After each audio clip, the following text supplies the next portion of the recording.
ветераны села Выборг. Мы с утра были на кладбище, почтили память тех, кого уже нет с нами.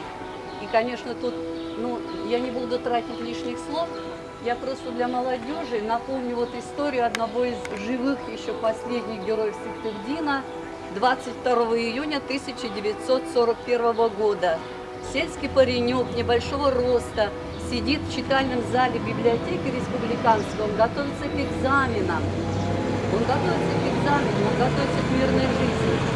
И когда ему пришла повестка в военкомат, он не шел пешком до своей деревни Парчик, он бежал, ему хотелось вступить вот в ряды тогда рабочей крестьянской Красной Армии, хотелось защищать Родину. А какая судьба ему выпала? Курская дуга.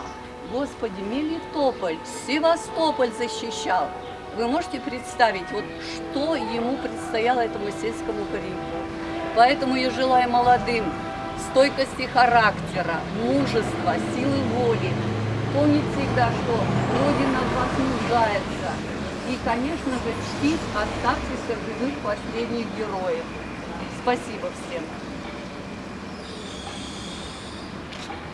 Дорогие друзья, сейчас общероссийская минута молчания, поэтому прошу всех почтить память.